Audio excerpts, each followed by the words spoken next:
Good morning, everyone. It's great to see so many folks here. We'll go ahead and get started. My name is Margaret Graham. I'm the Communications Director at the Washington State Housing Finance Commission. I'm excited to welcome you to this session and to introduce Brian Points and Carson Valley from Brian Points Consulting.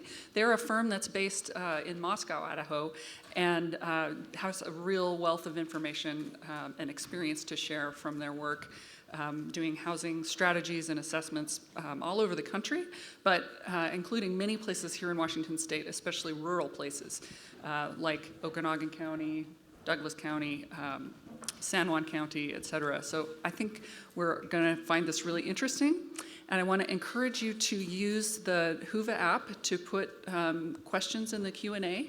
They'll be kind of monitoring those through the session, and if something's relevant and there's a good time for it, they'll try to answer it or otherwise wait till the end with the Q&A. So anyway, with that, please welcome Brian and Carson. Thank you. Thank you. I've got a mic here. All right, so we're good. A couple preliminary things that I want to talk about before we get into the slides. So tough to follow Stephanie's act, obviously. I don't think anybody's going to be crying after this session. But it is important that this topic of NIMBYism is, as we'll get into, a lot about hearts and minds, right? So there is emotional appeal. There's visuals. It's not strictly about data. Data is going to help us understand your community, but it is about slow communication and changing minds over time. And as we'll see, that does have some positive effect.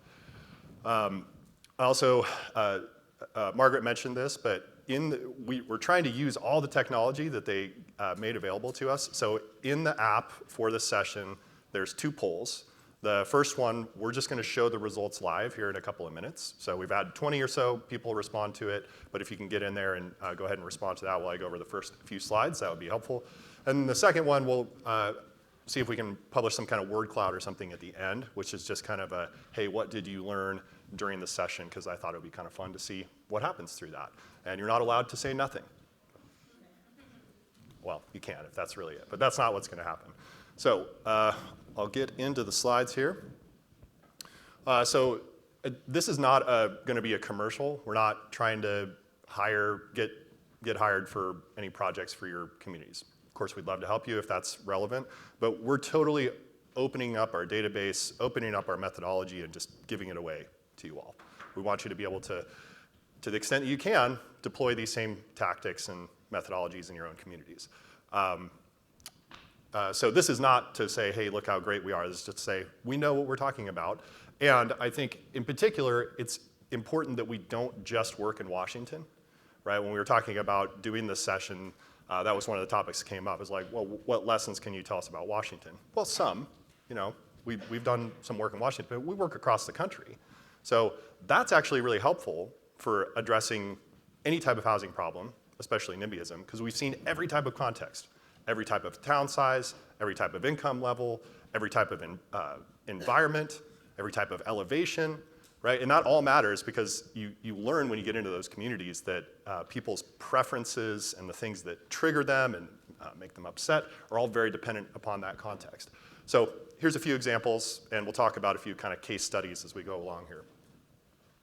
And here's a detailed list, and probably not super interesting to look at right now, but again, evidence that we've done work in the past. And then I highlighted some of the stuff that we've done in Washington down there in the bottom right. Some of that stuff is still ongoing in places like Chelan County and Douglas County. All right, so on to the polling activity. Let's see what we can learn from this.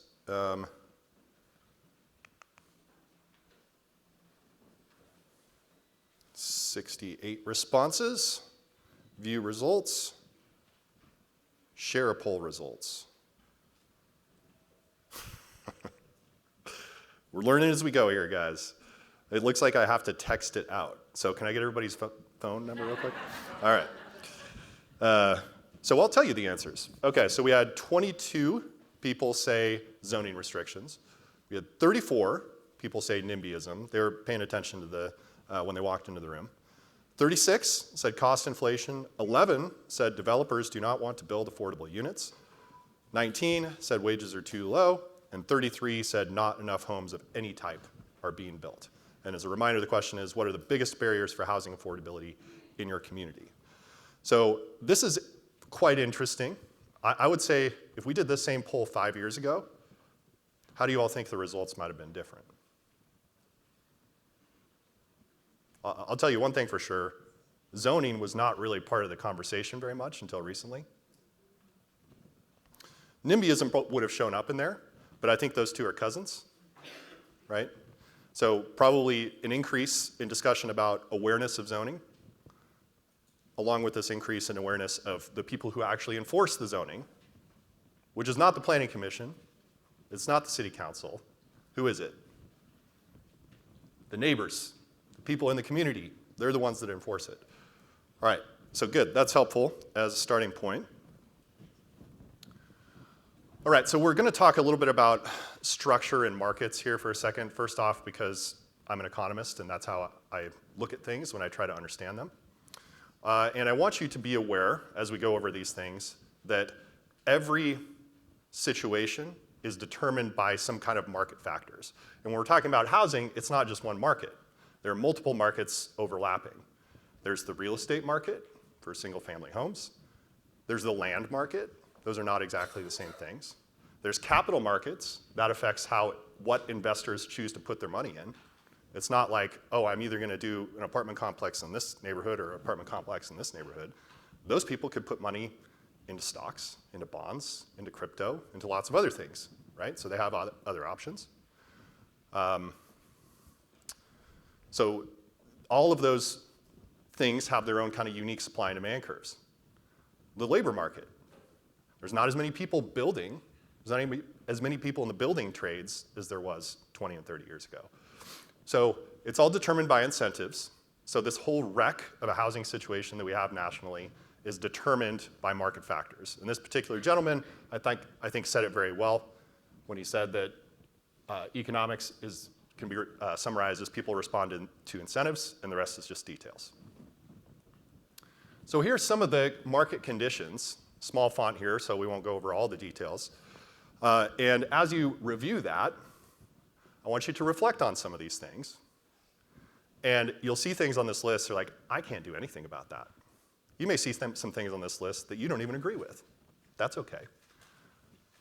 What things can you affect? What things in your community do you have some influence over? And even the things that we care and that we really value, so there's some things on this list that are very Washington specific under the regulatory thing here. IRC, energy safety requirements, increase fixed costs. They do, right? So you say, well, no, it doesn't work that way. This is important, we have to do it. Okay, I'm not saying we don't have to do it. I'm saying that's a state law and you do have to do it. But you have to be aware that this is part of the reason that builders choose to build bigger houses than they used to. When you're dealing with the same costs, regardless of whether you build a house that's 1,500 square feet or 2,500 square feet, what are you going to do to make profit? Make the house bigger. This is what some of our policies do. All right, so we can't have our eyes closed about these things. Zoning restrictions. That's something that can be dealt with at the local level. Maybe not by you, but by a planning commission, that kind of thing. That increases fixed costs as well.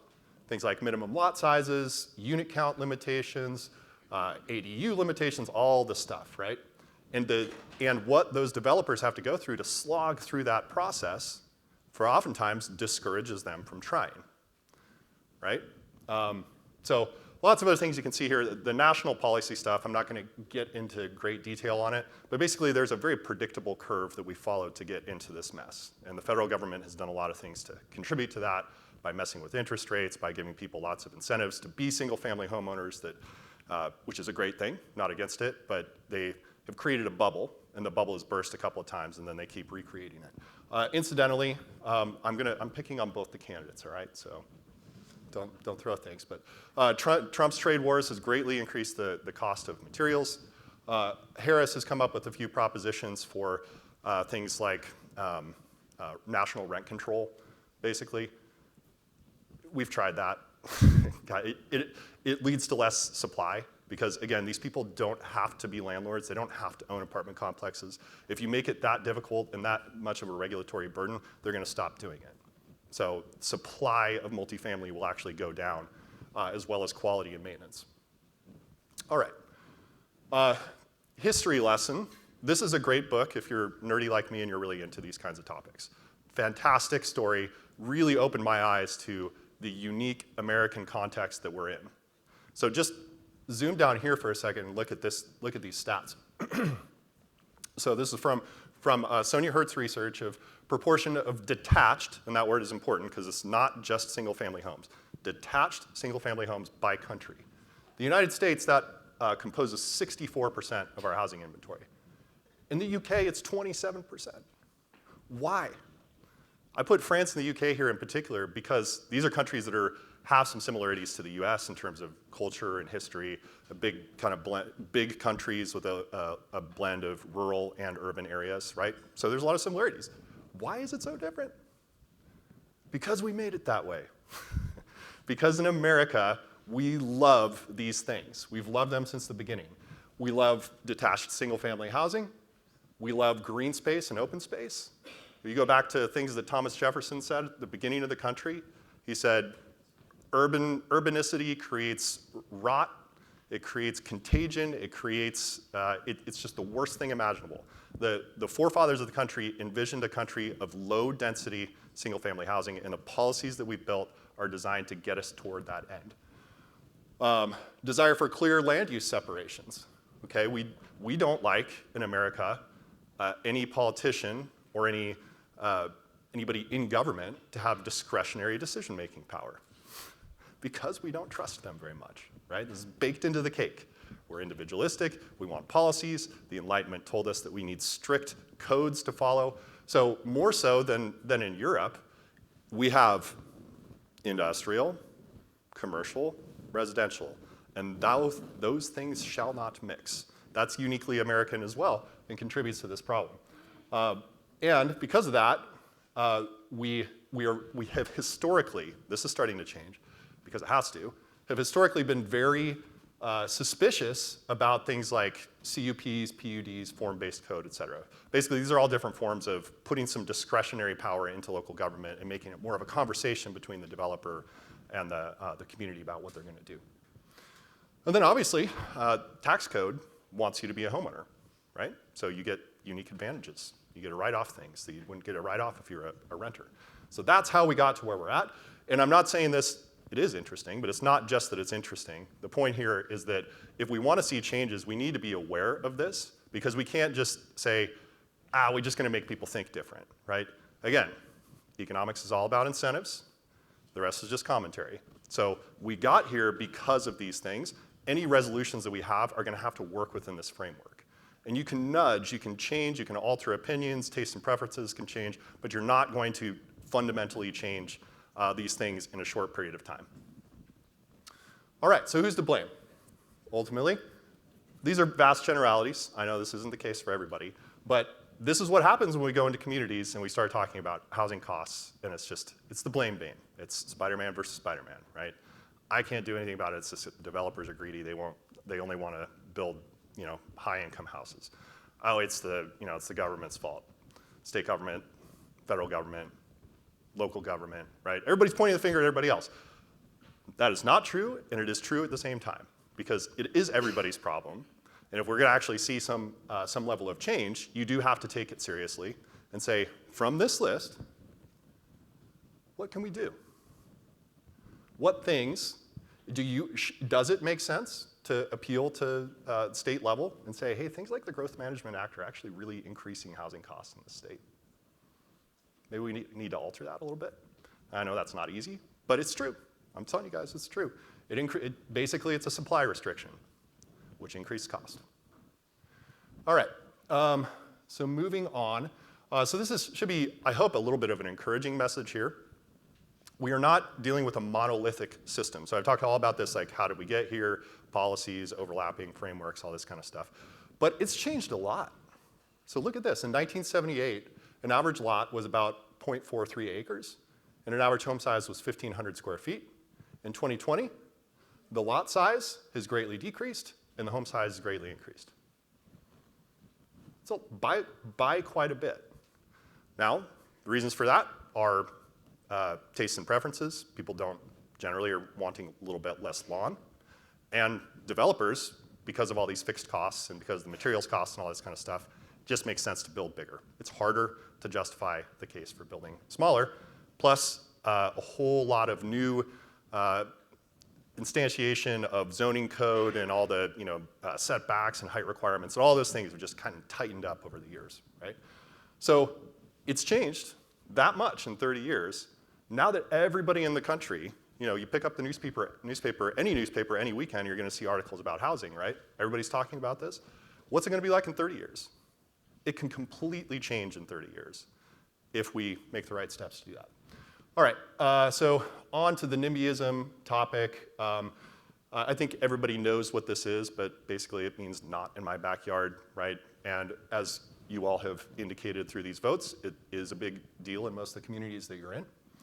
But it's not typical, people don't say that, right? They don't say like, I just don't want that housing in my backyard. They use other forms of arguments to make that case, right?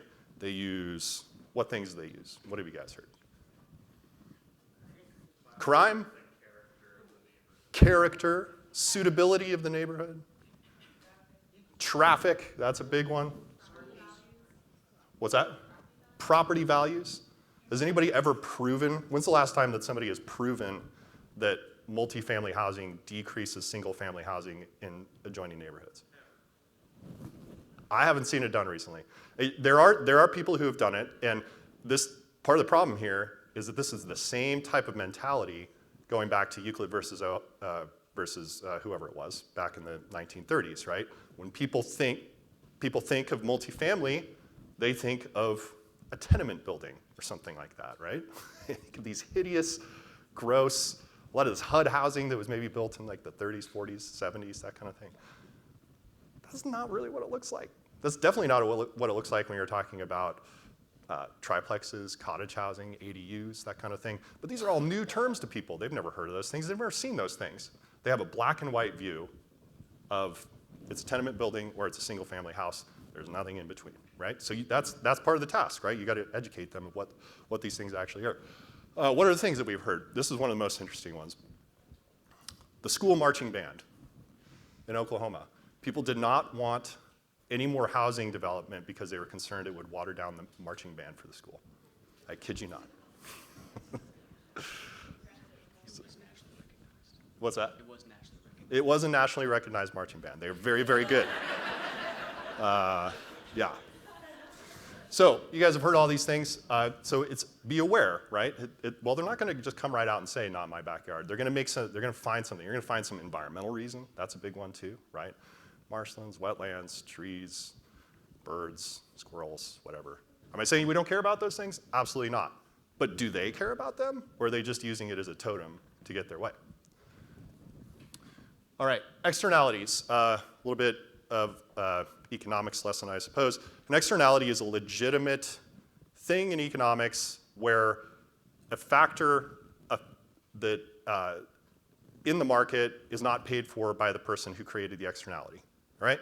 So this will be air pollution, water pollution. It's a lot of cases like this. If you can identify it, if you can quantify it, you can pass that cost back on to the person who created it and make that part of the cost curve that they're facing, right? So if Exxon Valdez dumps, thousands of gallons of oil into the ocean, they have to clean it up and they have to deal with that cost, right? That's legitimate, that's fair. But how do we deal with this? And there can also be positive externalities too, by the way. How do we deal with this when it comes to housing, right? What's the bar? Is one car in the lawn a bar? Is that where we're going to draw the line? Is it, I don't like the color of their house? Is it, there's weird smells that come out of it? Because it's not defined anywhere. Nowhere does the public, in any community that I've seen or ever worked or visited, when you have the public meetings and you have the planning commission meetings and you have the, hey, let's talk about whether this is good for the community types of meetings, nobody defines what is enough of a problem to the neighbors that it's worth counting as an externality. So they can say whatever they want, right? There's going to be more traffic. Somebody said traffic earlier, right? Is that true? Of course. One car would be more traffic, right? Is that enough? Is that enough to completely shuttle a project because there's going to be 5 more cars at an intersection? Well, sometimes policies are made based on that kind of thinking. So almost getting to the data part here, but a few more framework slides. So what has happened here is basically because of that lack of structure, the lack of definition, honestly the lack of courage by people in local government to be leaders and to make decisions in difficult situations and decide what is a substantial factor that's worth calling an externality and what is just a preference. We're in this situation that if people say it, it's therefore a fact, right? And neighbors almost have as much say in what gets built as the person who owns the property themselves. Doesn't seem very American to me. Don't we care about property rights in America? Interesting, right? You see this tension here that we have between individual property rights and people's strong preferences for wanting to control the environment around them. Right, so there's no emphasis on trade-offs. As an adult, we all have to think about trade-offs. We'll come back to this again later, so the conversation just becomes very one-sided. Anything is a legitimate excuse to shuttle a project. We work in a lot of small towns. This is not just a big town problem. I know a lot of you are from Western Washington and bigger communities. Small towns can have just as or more vociferous of an attitude about these things as big towns can. And you have the extra factor there of oftentimes it's kind of a small group of people who actually do control everything. You know, they own all the buildings, their family owns all the farmland, all that kind of stuff. All right, oh, I did want to touch on that last piece, actually. So what happens under these conditions is that it becomes, we need to make this meeting, we know how important this meeting is, because every decision is going to be based on this meeting. Let's get as many people there as possible to say as many things as possible, because that's what's going to sway public decision. Sound familiar, right?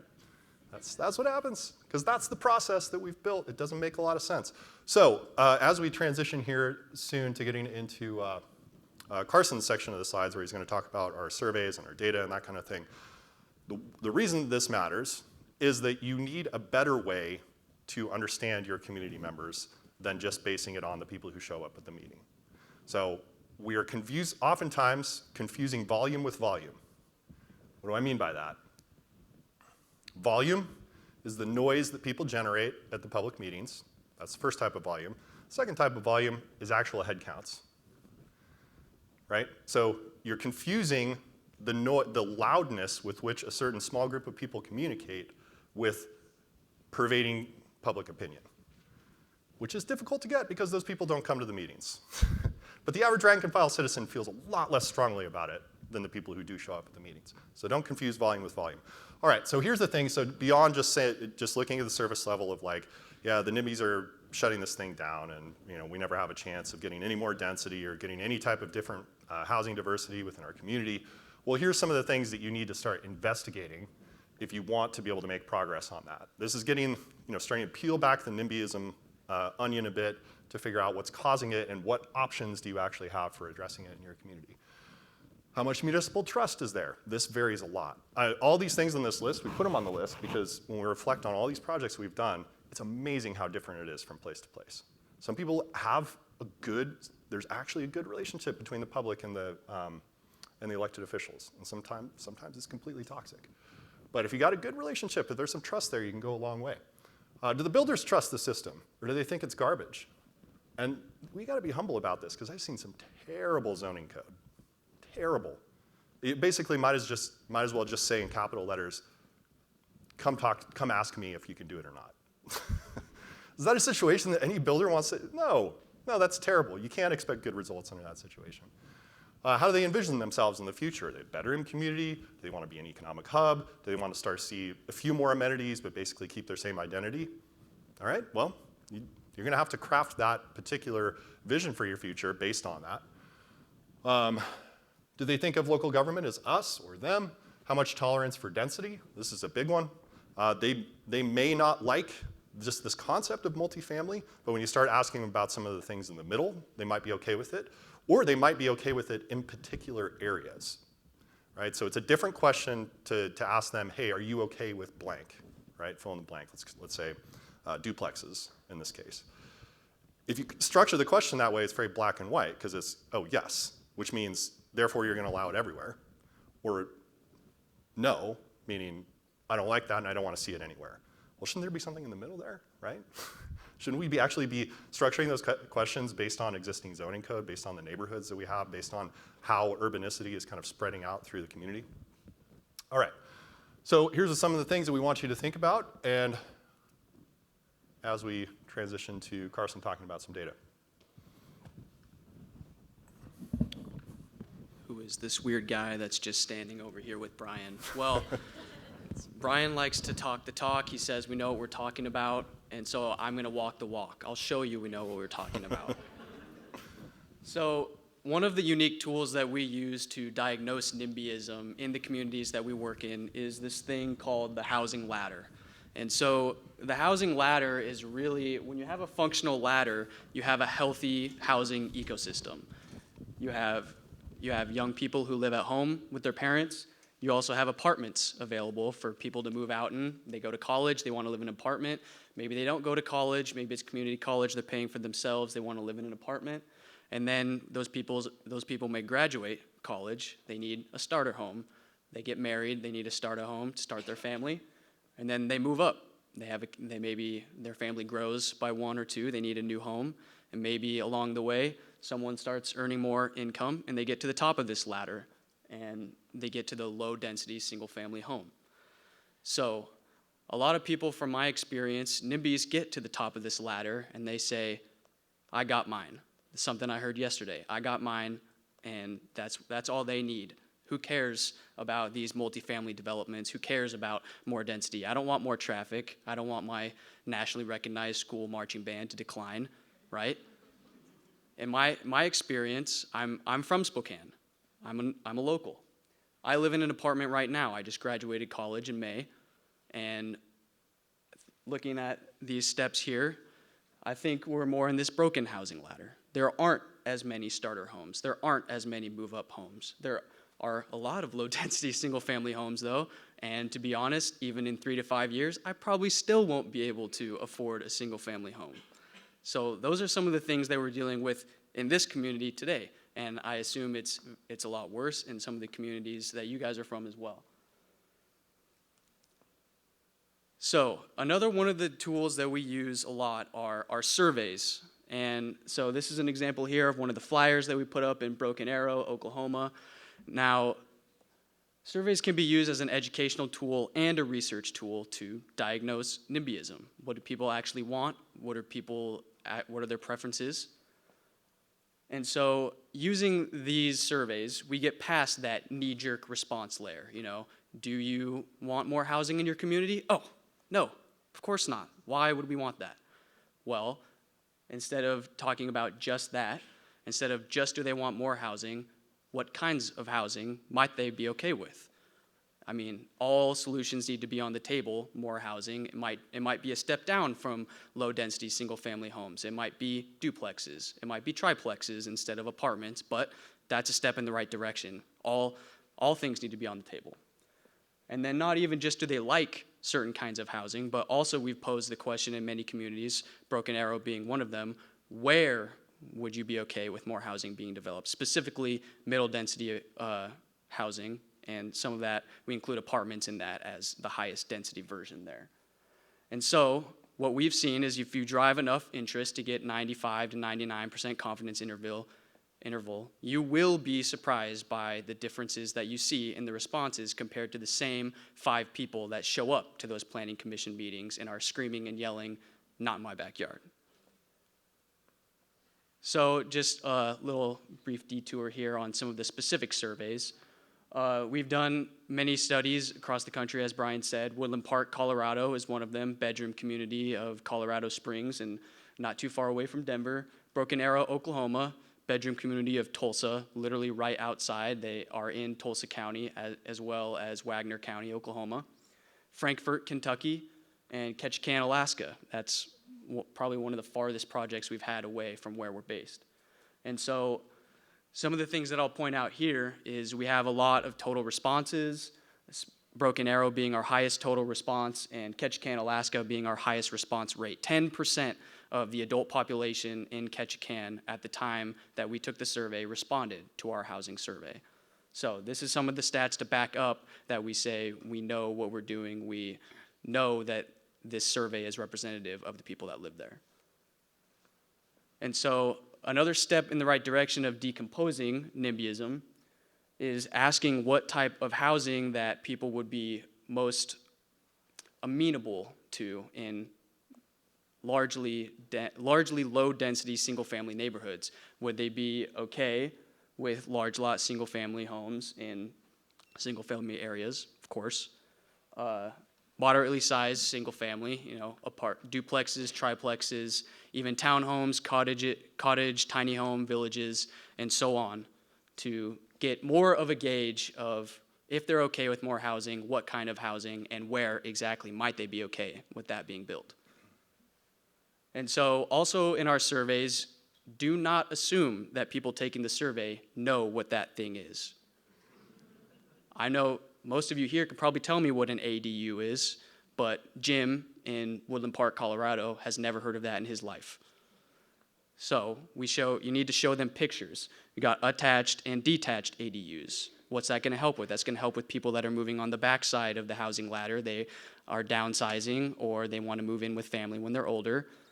And then obviously, people think, like Brian said, those trashy HUD-built apartments back from the 30s, 40s, 50s, 60s, 70s, that's not what we're talking about anymore. We're talking about nice new apartments and duplexes as well. That looks almost exactly like a low-density single-family home, but you can fit 2 families in it, which, again, step in the right direction. So here are some of the actual responses.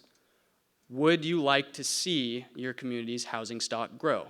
And so from the NIMBY responses, the Planning Commission people, they say, no, absolutely not. But as we see in these surveys where we've driven enough responses to get outside of those same 5 people that show up to the Planning Commission meetings, no is never in the majority.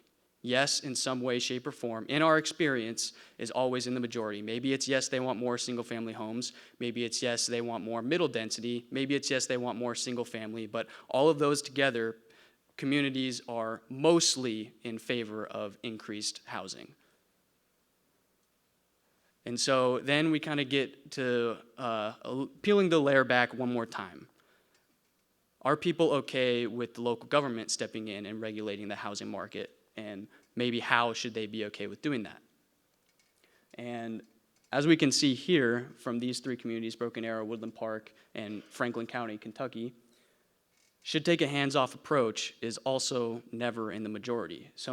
Usually in our communities that we've seen, they're okay with people saying, yes, they should step in and have zoning, yes, or you could go on the more liberal side and say, yes, the local government should proactively plan for all housing to be affordable. And sometimes that's yes, sometimes that's the plurality, sometimes not. So that just goes back to the fact that each community is vastly different.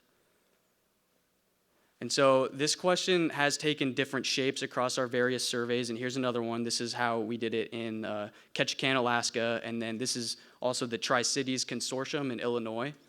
And so it's more specifically, should government proactively plan, or maybe a step or 2 down, should they oversee development by enforcing zoning code? And specifically, it's interesting the differences in these communities because both are relatively okay with the government proactively planning for real estate development, but then you get to this question of zoning in the Ketchikan Gateway Borough in Alaska, they say they're less strongly agreeing with this. And definitely in the Tri-Cities Consortium, they're more okay with zoning being the way that government should regulate the market. And so this is back to that question of, would you be okay with middle density housing options in in vastly single-family areas. So that would be like very low density, like large lot, half acre or more, or this would be more urban but still single-family neighborhoods, et cetera, being okay with middle density options being there. And so these middle density options being apartments, condos, townhomes, duplexes or triplexes, cottage or tiny house neighborhoods, and ADUs. And so just before we go to the next part here, does anyone have any response to these numbers? Yeah.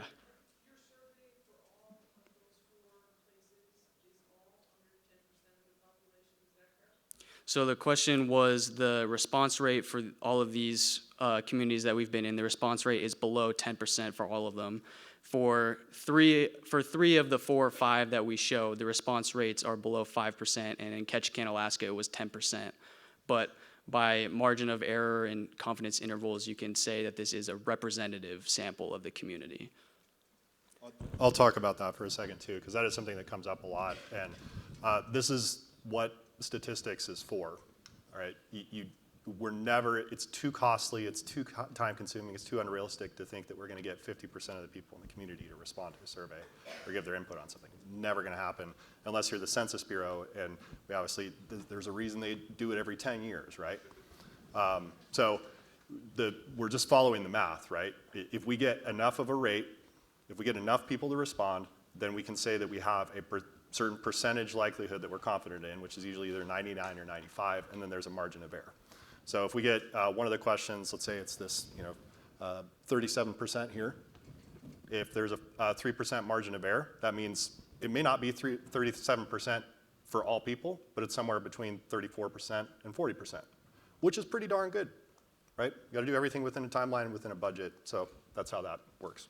Yeah, thanks for the question. Another one? Did you put any demographic data in this just to see consistently over who's filling out your survey? Yeah, so the question was if we put any demographic data into the surveys, and yes, we did. We collected a lot of demographic information like owners or renters, age, how long they lived in the communities, and what their financial stance is, like what their income levels are. And I'll get to that in a few slides. I talk about doing like some cross tabulations for those. But I'll move on from this slide here. Did we have another question? I think somebody. Yep. Did you? Yeah. They want us to use the mic so they can get it on the recording, so just trying to help out. I was just curious about your outreach strategy when you're in these communities. Like, how are you? I saw that there was social media promotions in some of your data earlier. What other strategies are you using to reach people who are maybe not those regular meeting attendees or folks who are often already really plugged into different efforts like this? Yeah, that's a great question. Thanks. And so a lot of the times, we do online promotion of our surveys, but like you said, there's a lot of people that either maybe they don't have access to taking the online survey for many reasons. And so for most of our surveys are open for about a month or so, and for all of our surveys, we try to go to these communities in person to promote it in person with paper surveys. And we bring those with us. We go to town hall meetings, doesn't like any kind of community, a tribal community or cities or counties. We go to commission meetings, board commission meetings, and we bring paper surveys with us for people that go to there if they heard of us doing the town hall through some way. And that's another way we do. We do social media as well to promote within a radius. Usually Facebook ads is the way we do that. And then even in the past, for some of our deeper survey efforts, we've done radio ads, we've done billboard advertisements and stuff like that. So hopefully that answers your question there. I'll just add to that, Carson, briefly. The flyers are huge because social media does have a certain bias to it, and the NIMBYs come out in force on Facebook. But weirdly, they actually become our ally in this case because when they fume and say angry things, the algorithm just puts more eyeballs onto the survey, so it's great.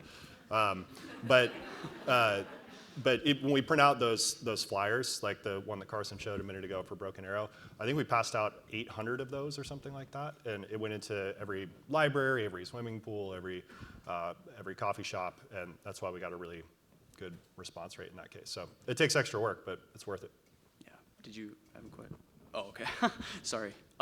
So some of these highlighted numbers are kind of the sweet spots. Any any places in these, or any types of housing in these communities with greater than 40% acceptance is highlighted here. And so Ketchikan being the most amenable to all of them, most accepting of all of these kinds. But then ADUs are pretty universally accepted in the communities, and cottage neighborhoods, that's definitely something that's caught on recently, and they seem most accepting of them as well. But then even 35% townhomes in Broken Arrow, Oklahoma, 35% is still a pretty good number there. And so this is kind of back to that demographics question. But there are typically patterns that we can see throughout these communities. Some are a little bit different, some are recurrent. And so going back to that question of housing development over time, are these communities, do they want the housing stock in their communities to increase? Renters are typically always, they always want more housing because that's going to help bring their rents down, increasing the housing supply.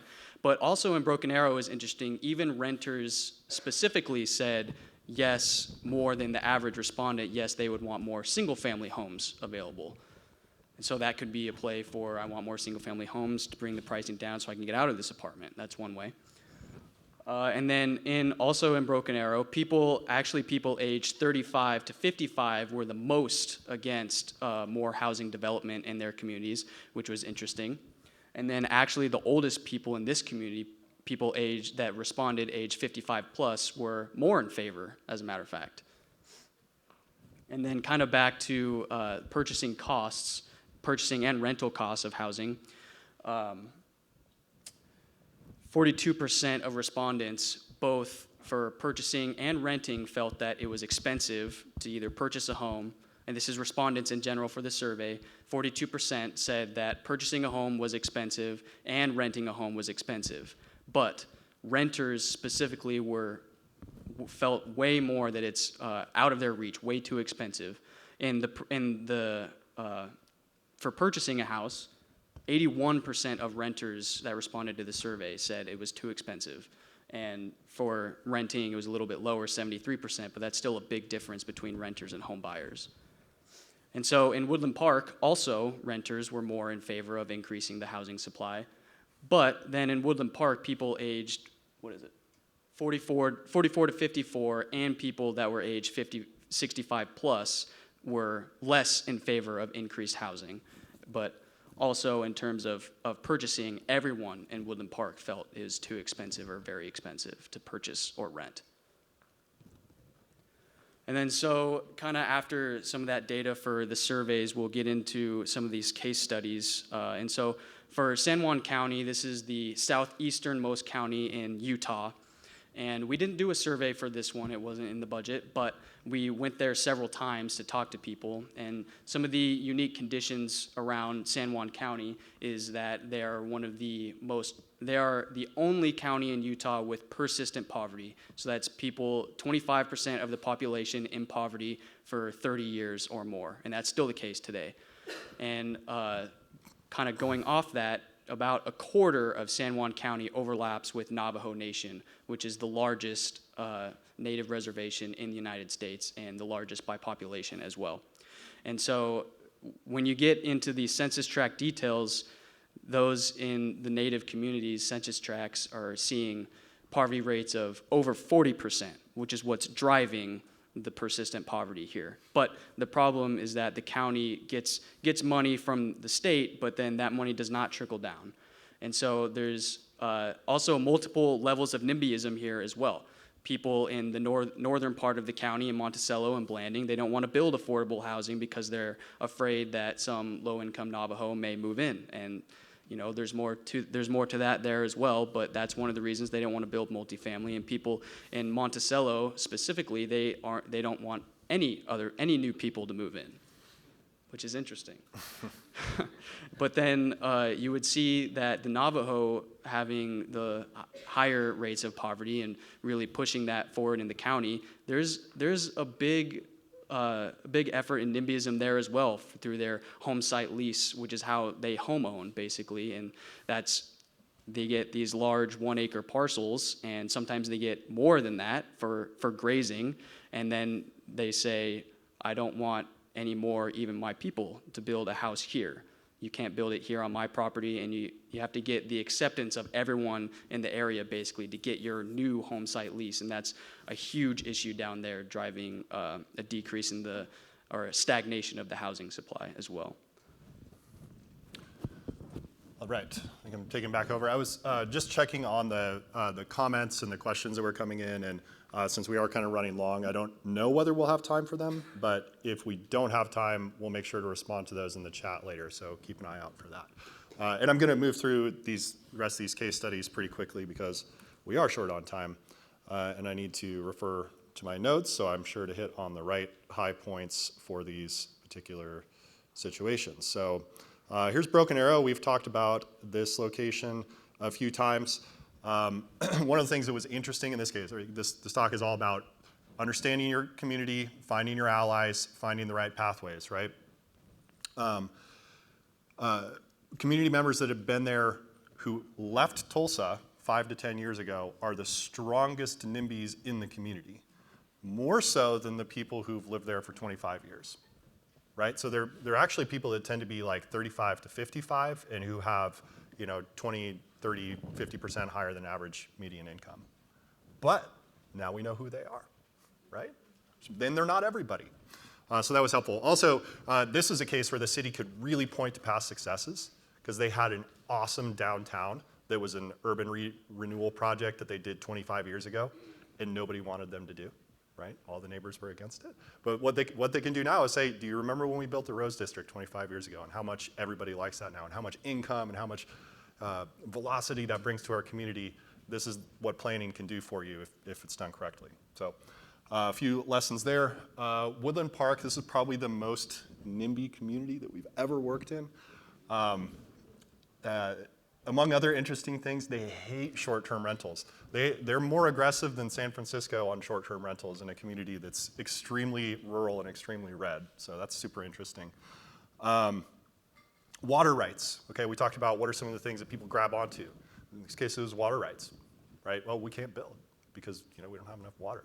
We actually got into the data to show what's the average amount of water use for multifamily versus single family. Yeah, it turns out that single family homes actually use more water, right? So if you're going to do a forecast, you got to account for that. So now we're going to give you two forecasts. One of them is a higher density standard, one's a lower density standard. So now you know, right? You can't just make the argument. You can't just say no. We're decomposing that argument a little bit more. Ketchikan Gateway Borough, you saw this on some of the slides. The least NIMBY community we've ever worked in, right? So that's why it showed up purple on some of those things. No problem with duplexes as far as the eye can see. No problem with manufactured housing as far as the eye can see. Very interesting. It's just in the DNA. And I think them thinking of themselves as this kind of frontier community, they're just like, we got to take what we can get, right? Everything here is so expensive.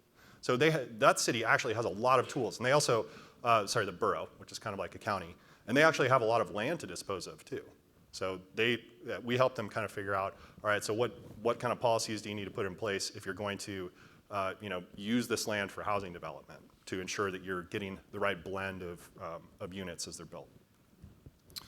And Frankfort, Kentucky, the only thing I want to touch on here is that we talked about this trust factor. Very, very low trust. I think in the time that we worked with this community, in less than a year, there was like 3 city managers. Just a lot of miscommunication, historic mismanagement. Very, very hard. Terrible zoning code, very unclear. Building community was just extremely frustrated with how do I actually do anything and who do I talk to and that kind of thing. So, for them, that pathway is like, it's got to start fundamentally from like, you got to fix yourself on the inside and build some more trust with your community before you can change anything. So there's a few lessons there. All right, so George McFly said it best. Lorraine, you are my density. So you need to find the density that works for your community, which I hope, if anything, we've shown that varies a lot from place to place. We don't shove a certain prescribed policy that we came up with for some other community onto the new communities we work with. That's why we do the analysis, that's why we do the town halls, all that kind of stuff. It's because it's different. The context is different. And places like Broken Arrow, it's going to take them 10 years to enact something that allows duplexes on corner lots in R2 district. That's what's going to work for them, and that's going to make a huge difference for them. In a place like Ketchikan, I mean, a lot more things you can do, right? So you have to find what works for your community and then work slowly toward that goal. Carson did a little bit of research here. We'll go quickly through this one, but basically, who are NIMBYs? A lot of this comes down to this, this concept of place protective action, right? So it's not a right-left thing. It's not necessarily an age thing. It's how do they think of this place and what it means to them. And that defines that they feel like they have more say over what happens in the future in that particular place. So I think that helps too, just by kind of like, we can't necessarily pin this down to exactly like a certain group of people, because it's kind of what's in their heart and what's in their heads, right? And you can start to see certain patterns in some communities on that front too, and certainly does correlate with income in a lot of cases. Okay, we're going to skip that one. Consistency and communication, this is very important to building trust. The civil rights movement during the 50s through 70s did a fantastic job of using the Constitution to get what was fair for blacks and African Americans. We're actually starting to see a resurfacing of redlining, I think, but it's applied in different ways, right? So now it's not so distinctly like against a certain racial group. It's against income groups, right? It's against religious communities. I've seen a lot. That's interesting, right? So these same things apply that we learned in the mid-20th century. The Fourth Amendment, the 13th Amendment, don't have time to go into the details, but you can read the material on it. We can't let this stuff happen. We cannot say because this person looks different or has a different accent or is a different religion, we're going to give them a different answer. I'm not kidding, I'm starting to see it pop up in a lot of places, including the community where we live. It takes time, right? So all these little policy changes. This is one of the frustrating but also fruitful things about housing is housing change over time, is that you make a little policy change that most people don't even understand what it means, right? Because it's so coded and terminology, like it doesn't make good headlines. But then 5-10 years down the road, you do start to see an effect. So this bar chart, for example, is from the state of California when they made some major changes in, I think it was 2017 or 2018, on accessory dwelling units. Virtually nothing happened for that first couple of years. But they tracked the data, and it's like, it took time, and then it started coming along. So don't expect quick action, but you will see it over time, years 3 through 5, and then going beyond that. There's a great paper by the Turner Center, the University of California, that talks all about this topic of, I think they do a good job of explaining that it's not just zoning, right? So this awareness, everybody's talking about zoning, everybody knows what it is, everybody knows what ADUs are. There's something to learning how it works, right? If you're a property owner and it's never even been legal to have an ADU or to have a duplex or to have, a mid-rise apartment or something like that. You've never looked into it. You don't know how to build that. The bankers in that community don't know how to finance it because there's no comps, right? The appraisers don't know how to come up with comps because there are no comps. That's why it's slow. It's not necessarily I think we tend to think that everybody's against it and this big uphill battle. It's not, right? There's a lot of developers that get it, but it's hard. It does take time. It takes risks, right? To do something different than what's been done in the past is going to take them more time, which is going to cost them more money, and there's a chance that somebody could say no along the way. So it's understandable that a lot of them just continue to do the same thing over and over. All right, so a few points on implementation here. I'll check the clock. All right, we're doing all right. When we're talking about density, what are we talking about? As you're having these conversations in your community, you hopefully have some good things to point to. If not in your community, maybe a neighboring community. These are all pictures that we took of some of these communities that we've worked in. These things are awesome, these little tiny homes, right? So, of course, a lot of people still hate them. But before those were built, people didn't know what they were, and now they can drive up to them, they can look at them. And when having conversations in these community meetings about density, it's like, well, what is it that you're opposed to exactly, right? Like, let's get into the weeds and understand that better. Because this is probably what's in their mind.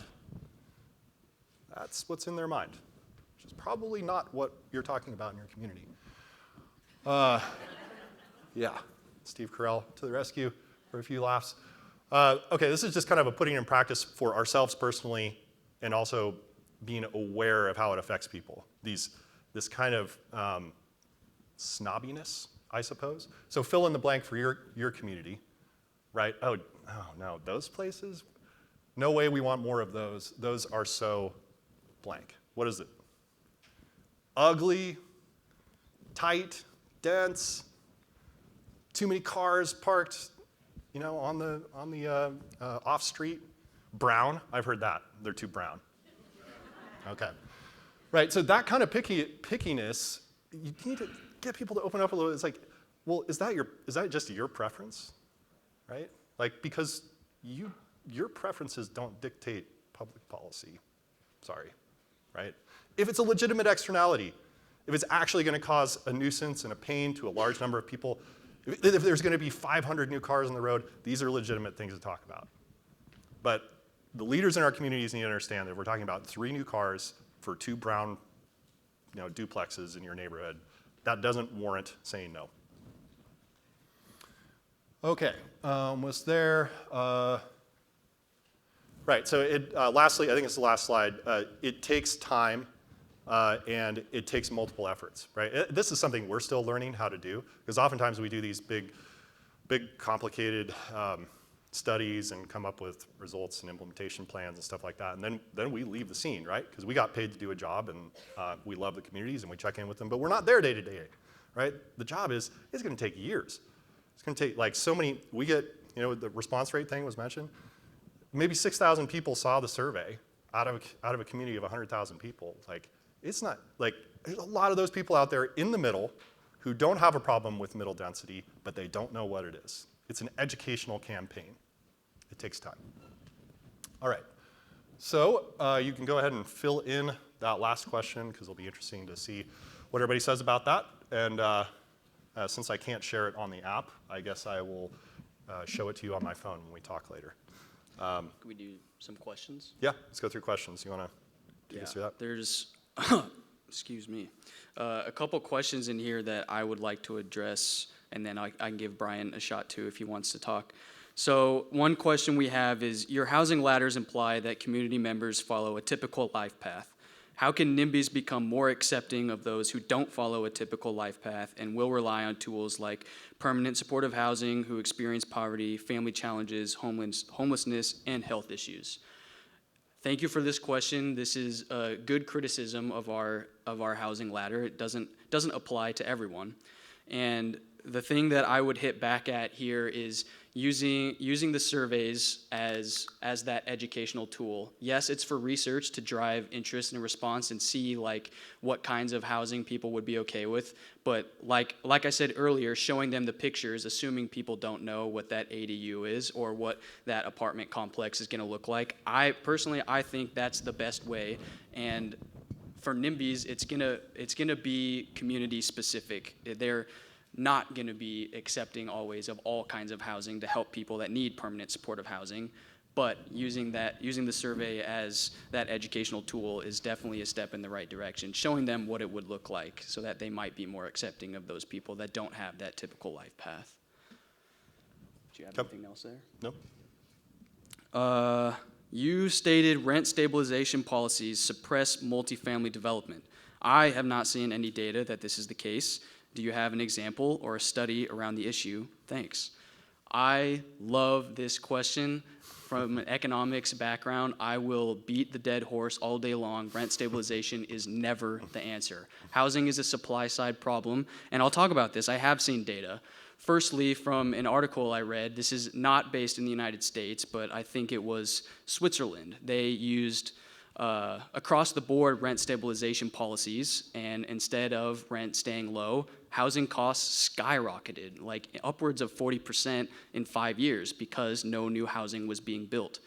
And specifically, I'll talk about a community that we have worked in, that we're currently working in. This is a tribal community, so there are some caveats there, but they provide housing for their tribe. This is in Oregon, and for their tribal housing, they have a mix of low income and market rate housing. They have market rate options. And for these market rate options, they built these units around 2006. They set the rent price in 2006, and the rent price is the same today. And what has happened in this community since 2006? Almost no market rate rentals have been built. Now, the caveat here is, yes, the tribe is the only one that is paying for these rentals to be built. They don't have private developers coming in. But if they were raising the rates, maybe not to the actual market rate standard, but to some, maybe to the consumer price index, to the CPI, then they would have more money to build more market rate housing so that more people in their community could be built. And that's what I've seen. We don't have any specific studies that we've done, but that's what I've seen, and that's what I'll believe till the day I die. We'll put up some plenty of studies on that topic. So yeah, I think we need to cut ourselves off at this point because it's 11 o'clock. So class dismissed if you got somewhere else to go. But we're happy to stay here and answer questions. Thank you, guys.